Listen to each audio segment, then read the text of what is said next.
Good afternoon, everyone, and welcome to this year's annual Diversity Festival for Northern Devon. And this year, instead of our usual one-day event in Barnstable, we are hosting a series of events throughout this week online.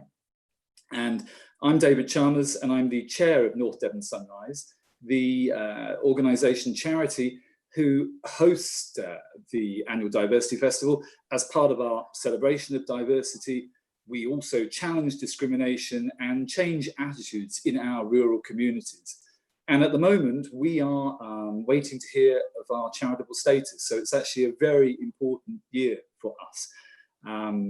And as a charity, we do this all on our own back. And if you would actually like to help us, I'll just give a plug now, that actually you can find on our websites and on Facebook pages and all our links, a link through to the Aviva Community Fund, where any donations made to that can actually come through to North Devon Sunrise. Now, I'm really excited this afternoon because as part of the festival, I am able to introduce to you one of my own heroes, and that is Michael Lord Cashman. Lord Cashman is a British politician and life peer. He was born and raised in the East End of London and acted throughout his childhood and into adulthood, and is best known to many people in this country as Colin Russell, and for the first gay kiss on British television in EastEnders. He was also the co-founder of the Stonewall Group back when we were challenging Clause 28, and was the UK's first ever special envoy on LGBT+ issues, and has been a strong campaigner throughout his life for LGBT rights. He was elected as a member of the European Parliament in 1999, in a position he held for 15 years. And that's where me and him first came to know one another through my work for Kaleidoscope and the International LGBT Rights. He has been awarded the Stonewall Politician of the Year, Pink News Award, and the Lifetime Achievement Award from the European Diversity Awards. He was made a CBE in 2013 and was raised to be a peer in 2014. And he lives in the East End of London today. And so I am really delighted to introduce Michael Cashman. Now, Michael, we've had a number of questions that have come through to us regarding the, from people who've asked, and a lot of those questions have actually been related to your political life. But I know that earlier this year, I attended your book launch in London, your book, one of them. And I found it was a real sort of intimate introduction to to me, it was a love story and of your life with Paul. And I would just like to ask, was that your intention? Because we know so much about your political life and your campaigning life. Was this what you wanted to do, to introduce you to your intimate life? Well, first of all, David, it's brilliant to be able to join you all. And can I encourage people to make those donations? The simple fact is volunteers give their time, their energy and their commitment, but without money, you can't get the essential work done. And we do know that in communities, people still feel isolated. There are still challenges that we've got to address. So, so as we used to say during the miners' strike, dig deep and help out. The book actually is an honest account of my life. It goes back before I met Paul, and some of the comments on it perhaps might better describe it. But somebody, in fact, a nun said to me today, a place where I do a bit of volunteering. She said, "You've been brave by being so honest." And I said to her, I said, well, look, if we're not honest, if we don't talk about the dark things that happened in our lives, if we don't talk honestly and openly, people know there's something missing. I always say life is like a mosaic. If you only use the bright colors, people see instantly that there's something missing. And when Paul died, I mean, it's a book of fun, frolic, laughter, and a lot of light. And of course, you can't have light without sadness. And it's my journey through life, and what a journey it was. But let me just give you a couple of quotes from other people rather than me. There it is. I always say it's available in all bookshops, even bad bookshops, not that there are any. Joe Brand says, Michael Cashman's life has been hard, hilarious, unpredictable, sad, uplifting, and brilliant. And the fact that he writes about it in such an enthralling fashion is the icing on the cake. There's a lovely quote from Alan Johnson, a lovely quote from Ian McKellen. Armistead Maupin, I want to read you his. Michael Cashman's beautifully crafted memoir left me in tears and grateful that he had the courage to lay out his almost unimaginable life with such impressive honesty. There are so many reasons to love this book. I've written basically a love story about a man who, despite what happened to me in my early life, some really awful things, he took 31 years to convince me that I am worthy of being loved. And once you've been loved, that's it. You're forever changed. So it's great to be able to look at that book and to know that I've put it out honestly. And our relationship came under huge pressures because of my career, EastEnders. He was outed in the centre pages of the News of the World. When I was founding Stonewall, I pushed him to one side. I became obsessive. But I'll finish on this. On his 50th birthday, Paul was 13 years younger than me, and I deal with how it was illegal when we were together. But I saw him in the middle of this wonderful party that he was throwing, and I went over and I said, Paul Cottingham, I said, we have been together 31 years. And he went, 31 years? That's longer than my inside leg. Go away. Yes, I can imagine. I knew Paul briefly, but I can imagine him saying that. Yeah.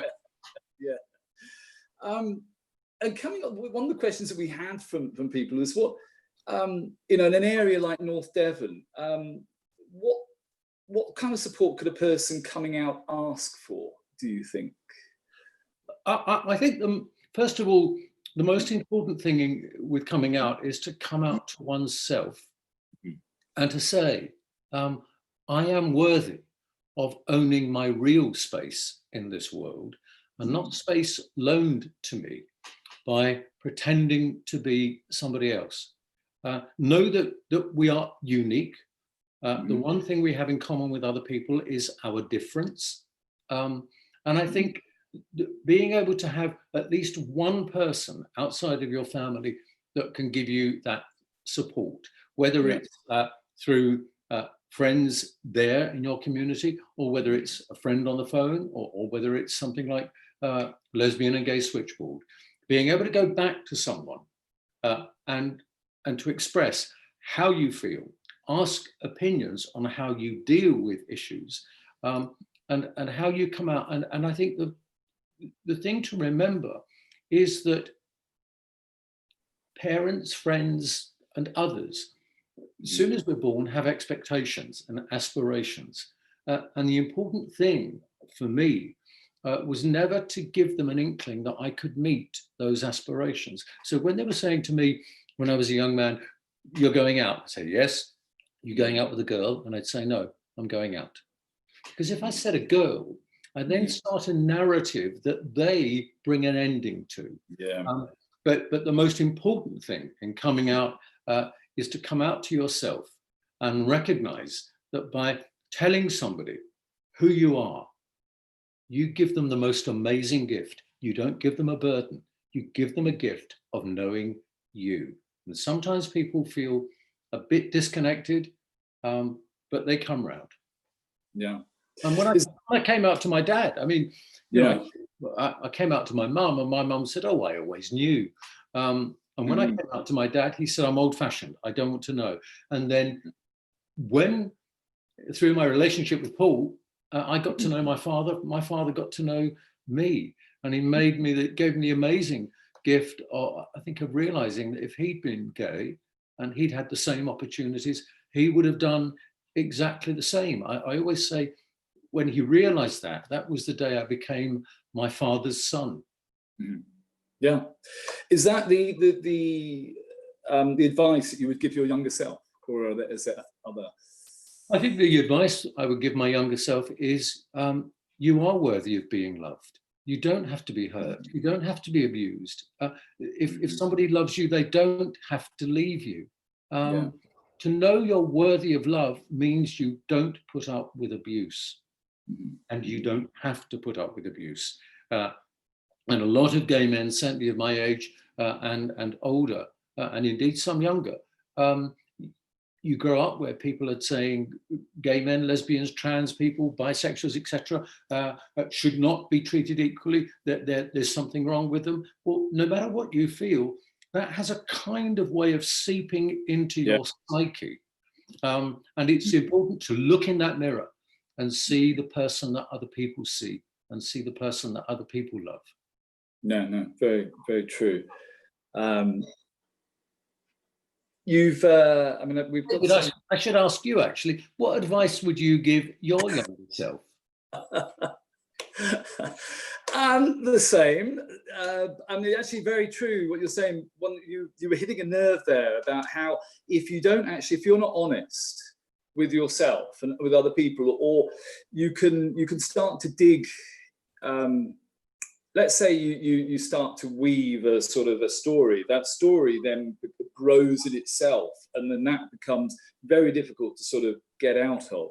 And I think that's what the problem is, that we from our generation, we're always being told there was something wrong with us because of our sexuality, and hopefully that young people these days are not getting that same message. I think that there isn't that. There was right across the board. I mean, one of the reasons why I could go into Stonewall and Clause 28, that was basically accusing, making us second-class citizens, and there was all that there. So we had that feeling that we had to almost explain somehow away who we were. Yes. And I would say, that's where you hit when you were saying that. They hit the nerve with me, because that's what I would say to my younger self is. That isn't true, and that you don't need to do that, and that you can be true to yourself, and as you say, you can find somebody to love and be loved for who you are. And of course, it's vital for friends who are in on this discussion. It's vital to remember that during the 80s, when AIDS and HIV affected communities, and particularly affected the gay and bisexual community, not the only community, but instead of being given support and understanding, we were discriminated against, we were stigmatized. Some people were thrown out of their homes. People were told that you could catch it by sitting next to a gay man, and when the police raided our bars and our clubs, they raided it wearing marigold gloves for fear that they would catch something. And so the government actually stigmatized us. Some religious people who should have known better stigmatized us. And when they brought in Section 28, it was as if it was the thing to push us down, to break us. And that's why, the fact that we're not out on the street celebrating Pride is a powerful reminder that the things we have to value and defend, because they could so easily not be maintained. And for me, I say now, looking at the fact that we don't have a Pride, imagine you're living in a country where some people live around the world where they still don't have a Pride, and they can't even dream of a Pride because it seems so far away. So it's a wonderful opportunity to reach out to others and imagine. Yeah. I mean, that's sort of, there's a question here that somebody asked, what led you to founding Stonewall? And how have the issues changed since then? And I mean, I at that time, I was a young man just coming out of university and was working for the Treasury, and was in those demonstrations, probably the same ones as yourself. And I resigned from the Treasury because of it. And it's hard to sort of explain to people then just what we knew, what was coming, that we felt that we were being, maybe I'm putting words into your mouth, but I felt I was being channeled into being a second-class citizen in a country exactly at the moment when we needed the support of the community. We were the ones who were being almost stigmatized and told, you're spreading this, it's your fault for doing this. And it's a strange how we are at the moment in the virus, with the virus, isn't it? Mm.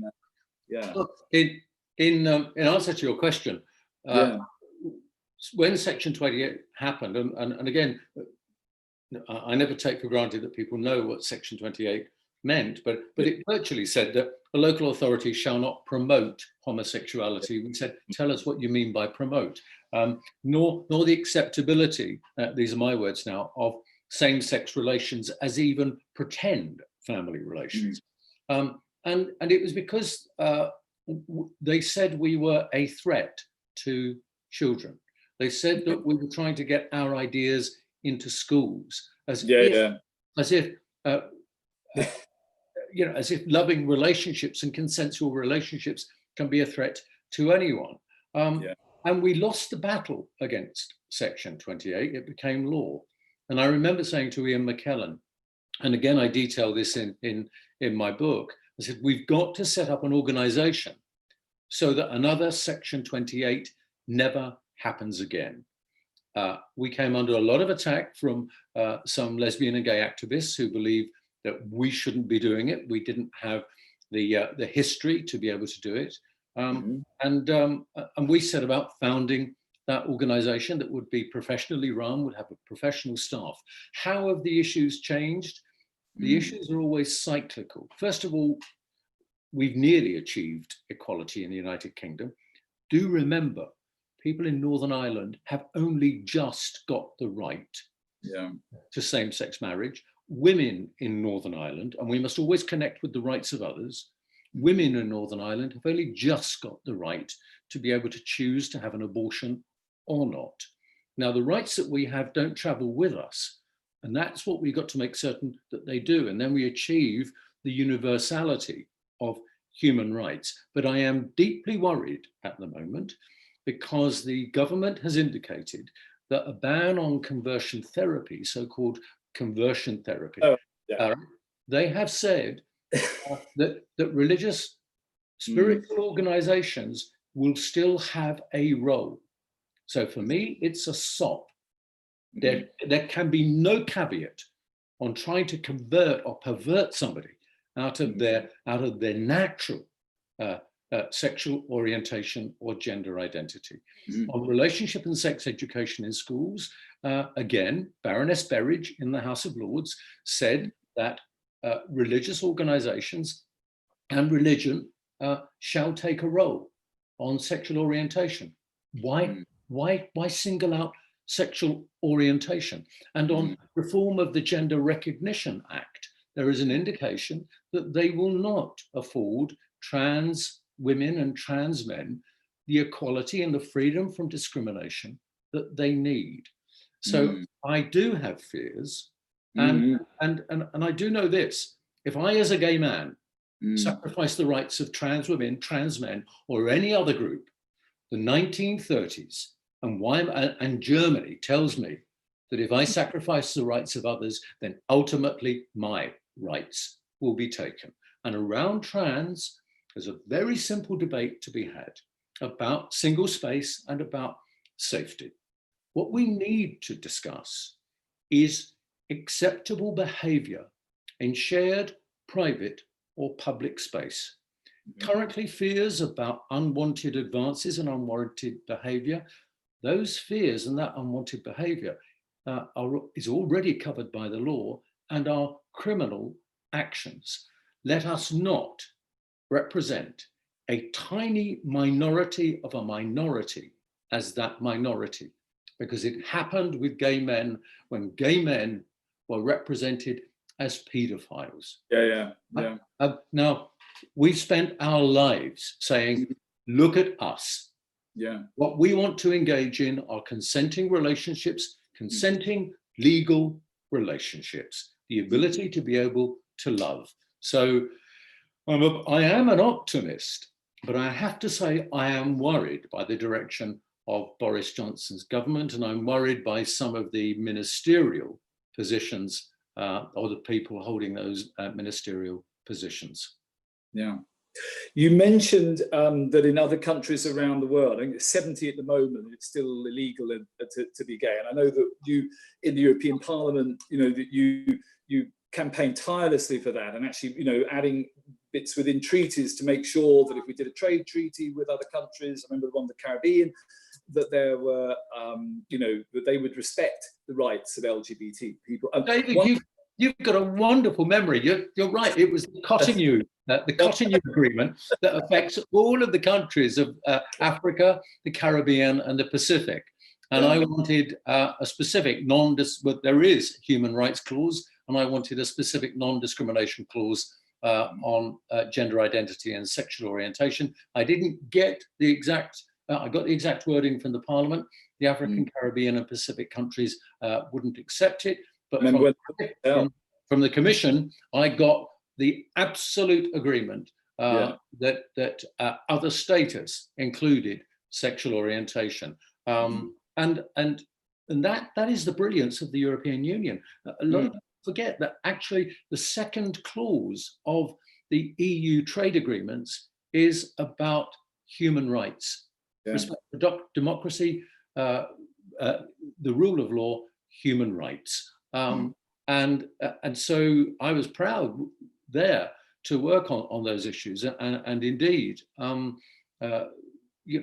work sometimes with colleagues from all different parties. And again, that is the important thing to remember. I just said my concerns about Boris Johnson's government, but I always want to work with politicians from all parties, because then we create an alliance regardless of political difference, and there should be alliances on these issues. Yeah, no, interestingly, in 2 days' time on Tuesday, I'm interviewing Jason Jones, and I know you know Jason. Yeah, brilliant. He's wonderful. In Trinidad and Tobago, the man who actually challenged the laws discriminating against homosexuality or criminalising homosexuality in Trinidad and Tobago, and successfully won. And I think that it would be interesting to one of the questions I would ask him was how much the work that you yourself did, or the European Union, influenced that. I mean, I know that you have worked with other groups around the world, haven't you, and supported them. Yes. In Europe at the moment, we do see some backtracking, though. What do you think we should be doing there? Well, there is. There's backslide. Well, actually, if we're honest, the progress that there's been in Hungary and Poland, it was never down to the government. We've got to look at the aberrations and look at the other aberrations that are occurring in relation to restricting the media, the control of the judiciary. There is I'm going to be very boring now, but I'll be very brief. There is a treaty article that the European Commission and the Council can use to take sanctions against a government that fails to respect democracy, human rights, the rule of law, Articles 6 and 7 of the founding Treaty of Rome. The problem with that is it has to be agreed unanimously. I would argue they're all looking at how they deal with COVID and the fallout of that. But I think we as citizens and non-citizens need to keep pressure on the European Commission and our governments to take selective sanctions against those governments that fail to respect democracy, human rights, the rule of law. But then again, I look at other countries where, when I was working on Bulgaria and Romania, Cyprus and others that were coming in, we made sure that they passed laws that they had to in relation to non-discrimination in order to come into the EU. They're making real progress.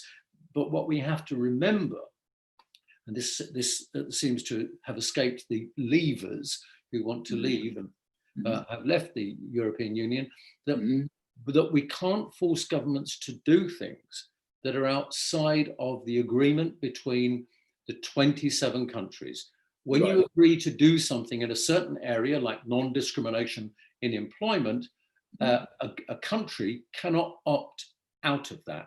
On marriage, that is the sole domain of the member state, let's say Poland or the Czech Republic. So if they say, no, we don't want to have same-sex marriage, that is sadly their right, because it's outside of the power of the EU.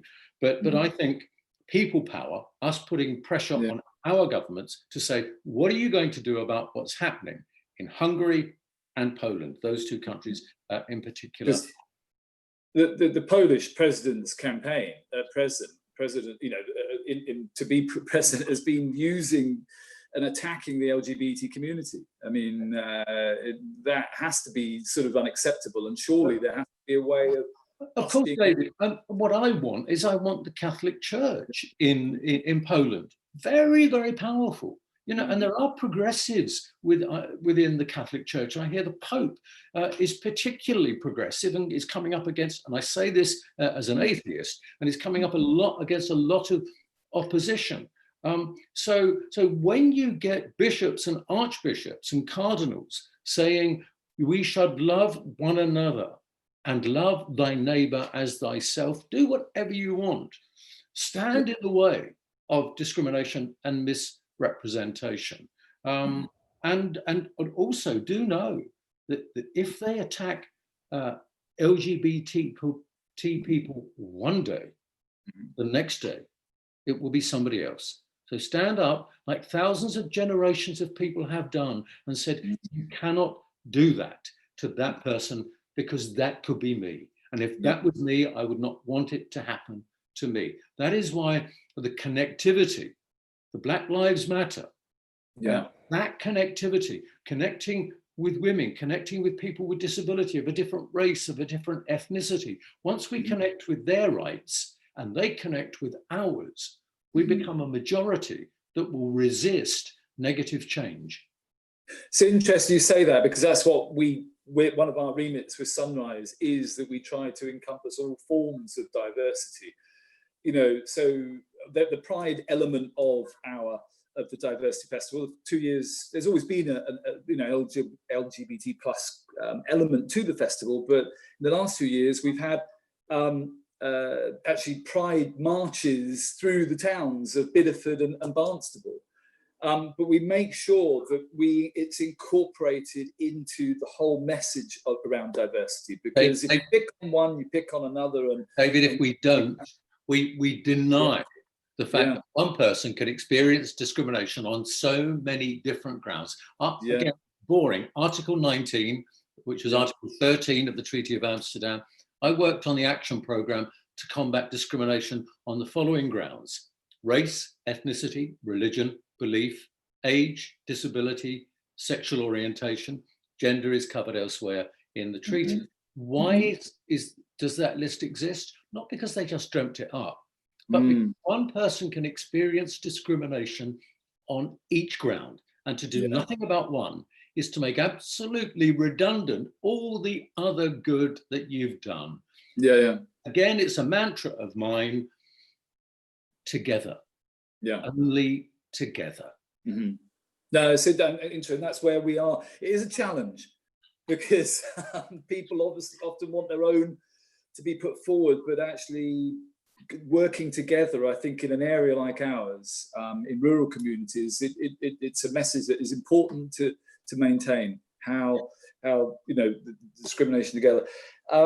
I've got a question here. It sort of fits in with what people are saying. Where does Michael see the future for global politics and democracy in the age of Brexit, Trump, and COVID? It becomes global, becomes local. So you make absolutely certain that your voice is heard by Trump. You get that letter, you get that email, you get that tweet, you get that Instagram out there saying, not in my name. I actually believe that all lives matter, and that includes Black lives. Black trans lives matter. You know, people forget when they look at the Stonewall riots. People forget that was led by not only gay men and lesbians, but by trans women. Out there in front. With Brexit, say, okay, we're leaving, but actually my generation will commit to rejoining. Because you lose a battle, you commit. I hate using this kind of masculine language, but you commit to winning the peace. Commit to winning and see what's happening to somebody else. If it's happening locally, say you to the local council, you can't do that. And equally, what is really important in politics, because it rarely happens, when somebody does something right, let them know. Get in touch and say, thank you for doing that, or great that you've done that. We waited a long time, but that took leadership, that took courage. Yeah. Because people only ever hear from people who are opposed to positive change. And our opposition doesn't go away. I mean, it's well funded. It often comes from the evangelical right in the United States. They are the opposition in parts of Africa and elsewhere to progress. They're also the opposition here, beginning to fund opposition to trans rights and to equal marriage. So long as we have an idea that things can be better, we don't give up. And if we don't have an idea of how things can be better, listen for those voices that resonate with you, and have the courage to say to people, I disagree with you, not in my name. And when they get it right, say thank you. It really matters. Yeah, I mean, I just heard this afternoon a message about the domestic abuse bill, which is going to be made law on Monday, which has been cross-party, and it's been all of us working together on this. And that the amendments have been put in there for us as an organisation, Sunrise, is to protect migrants as well, so migrant women. And that was, again, a message about how we need to be working together. Yeah. Yes. I used to say in the European Parliament when we were talking about migration, let me digress for a minute. I have a house in southwest Turkey. I still can't go onto the beach without thinking of that child that was washed up. Yeah. Of the women and men and their children who get into boats in search of safety and hope and security and peace. And we have to imagine, what if that were me? And once you imagine, what if that were me, you become a powerful ally. And I used to say in the European Parliament, when we were talking about migration issues, I said, look, I come from a family of illegal immigrants. And they all used to look. And my family were. First of all, they started off in Spain as Jews in Spain in the 15th century, made their way across Europe, landed in Ireland, converted to Catholicism because they were sick and tired of always being abused. And then when we came here, when my grandparents came here, the Irish were not welcome. We were deemed to bring a culture that was alien. And I remember, and I'll shut up, because I do go on sometimes. I remember being up in Coventry, because I represented the West Midlands, and proud to represent the West Midlands in the European Parliament. And we were doing a straw poll of people. And I said to a woman, how do you think Europe is doing? And she said, oh, there's too many foreigners. I said, pardon? She said, too many foreigners. And I said, but your accent is Irish. And she said, yes. I said, but do you remember when people used to say, I'll let this room, but no blacks, no Irish? And she said, oh yeah, but things are different now. She disconnected. I was asking her to connect and to remember. And that is, so what Sunrise does with migrants and people seeking to belong is commendable. Thank you. At the moment, we've seen a debate about the role of arts and creativity in our society during this crisis. And what's your sort of view on this? Because the funding, where we're funding some things, but we're not, and the arts and our theatres are under danger. First of all, the arts, the creative industries are a huge part of the gross domestic product of this country. The money that the creative industries make, if you think the creative industries, they shift from video games, right the way across social media, over into theatre, museums, art galleries, concerts, into films and production, television, etc. It makes no sense to me that you can sit in an aircraft next to someone a few centimeters away for 4 hours and get off the other end without any prohibition or inhibition. Yet you can't sit next to someone in a theatre or a concert hall and do the same. In the absence of that, the government has to bring forward measures, either tax breaks or tax rebates on quite a major group of contributors who are self-employed. They go from job to job. They've also got to ease the financial demands on theatres, production companies.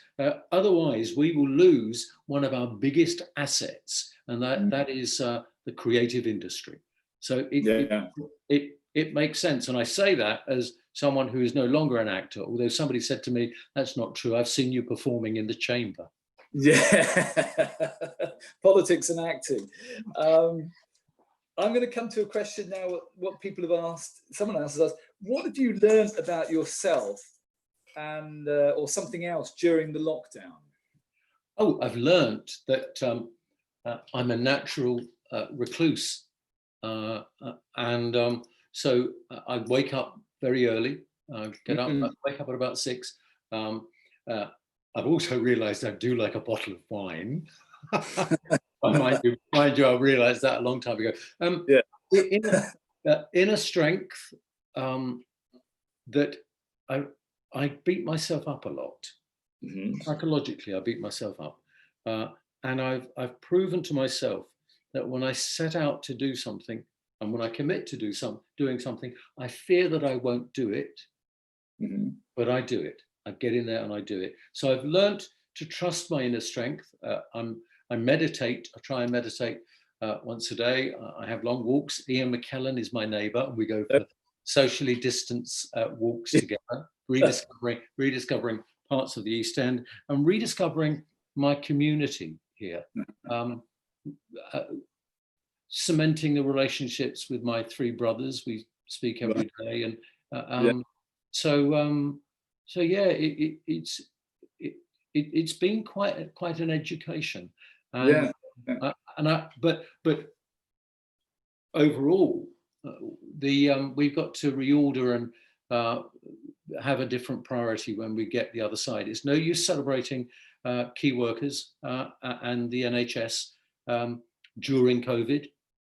After, it has to continue. Those people who stack the shelves, the cashiers, the people who take away our rubbish, the people who keep our streets clean, the buses running, all of these people are key workers who have never been recognized as such before. And if we don't keep this lesson well learnt and to the front of our minds, then a lot of those lives will have been in vain.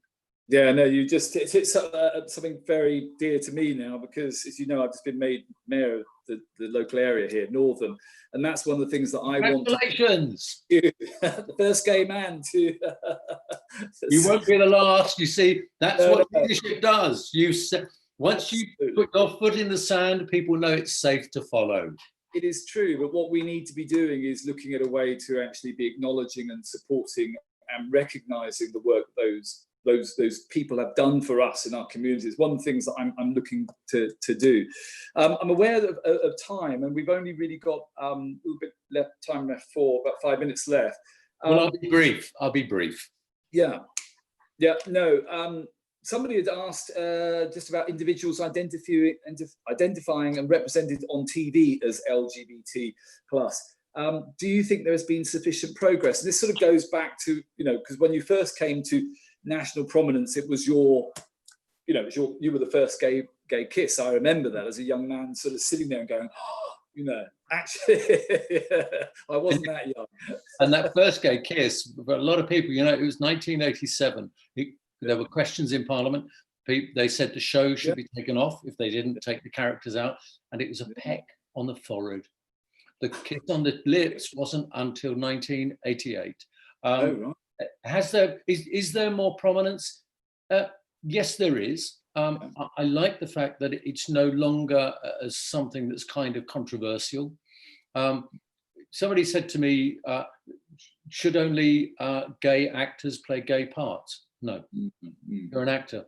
Because as soon as we do that, we create silos, and then heterosexual actors will say, well, if I can't play a gay role, therefore you're a gay man, or a gay woman, you can't play a heterosexual role.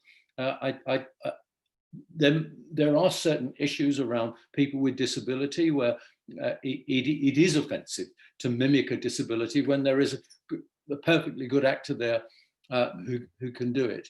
But I think we've got to a good place. But I've always said about we achieve equality when the difference is taken out of the equation. We just all get on with our lives and enjoy the same rights and the same freedoms and protections and responsibility as others.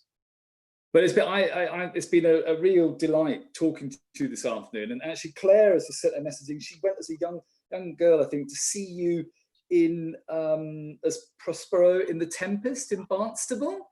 Is it your first sort of visit? Oh, Claire, that was a wonderful production by shared experience. And I remember the very end when I used to come on stage at the very end, and everything had gone from him. And he used to stand there and say, "Now my charms are all o'erthrown, and what strength I has mine own, which is most faint. Now it is true I must be here confined by you, or sent to Naples." I could go on, but it was a part I wanted to play from the age of 16, and it was a real joy to do it. Brilliant, brilliant. And I will plug your book. I have it here. Michael Cashman's one of them. And I know that you're coming down to the Appledore Book Festival. Well, so I mean, that's another one of our great sort of events through the. That's in my home village. So we'll be looking forward to seeing you here in September.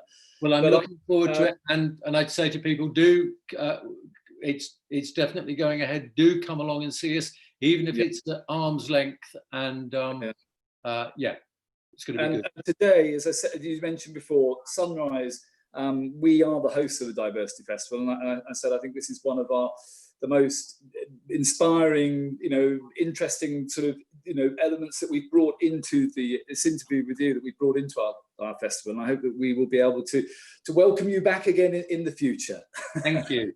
And people may see my new, it's not my new hairstyle. I go to COVID coiffeurs. It's better than mine. I used the trimmer, and I've got curly bits at the back. Yeah, it's the back that gets it. Somebody said, "I like your curly bits at the back," and I said, "Thankfully, I can't see them." Anyway, look, Michael, thank you very much. And thank you, and thank you to everyone who's come online today. Thank you. Thank you. And it will be able to be screened, so it'll be great pride. Yeah. Thank you. Bye-bye.